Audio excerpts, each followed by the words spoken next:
Everybody wants to win. Everybody wants to be on the winning team. But everybody doesn't want to work. Everybody wants the reward, but not everyone wants to grind. The problem for some of you is you don't have a why for what you do. Why do you wake up in the morning? Why do you put on that jersey? Why do you go out and practice? What's your why? 1. The power of your why. Durant scares me. When Durant scores, he doesn't say anything. He's not trying to get LeBron pumped up or pissed off. He just scores and manages. The only thing he does at the end of the game is kiss his mama, hug his brothers. All right, I'm out. Game over. But there's one thing he does. He touches those numbers on the front, touches those numbers on the back. He's doing that for his coach that was killed. He's got a why. He's not just playing for a championship. You've got to hear what I'm telling you.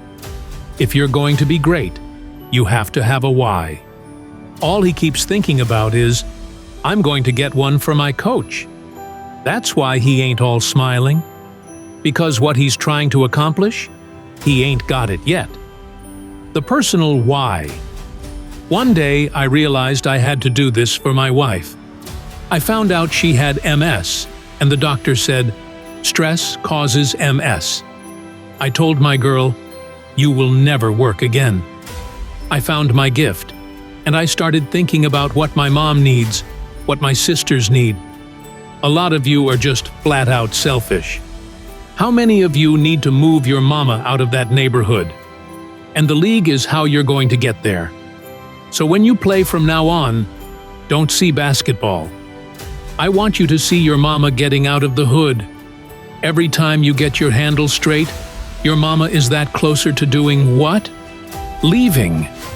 This isn't just about basketball. This is about yourself, and then your family. The choice to grind. If you don't have phenomenal skill, but you've got phenomenal will, you can make up for the skill. I went in the dark for 10 years. I didn't watch TV. I didn't listen to music. I sacrificed like 10 years to catch up with everybody else. I had a learning disability. I overcame all of that with that will. I cut the TV off. I'm up at 3 a.m. praying, reading, and studying. Skill and will. That is the winning combination. Discipline and your superpower. Discipline is doing what you said you were going to do, when you don't feel like doing it, because you felt like doing it in the first place. There are going to be days you don't want to work out. There are going to be days you don't want to practice. But listen to me very closely. Champions, if you want to make it to the next level, you gotta win in the dark before you can win in the light. You don't have to be born number one to be number one. You can be last, but through hard work and determination, you can work your way up to number one. Be your authentic self. At the end of the day, your superpower is when you are your authentic self. That's your superpower. When you're you. If I'm going to be like anybody else, it's not going to work. There's 1% of us that don't care about what nobody else says or thinks about us. We're going to be our authentic self. I'm number one. Why? Just because I'm being myself at all costs. You don't have to be talented. You don't have to be gifted. You don't have to be the quickest or the strongest. You just gotta grind.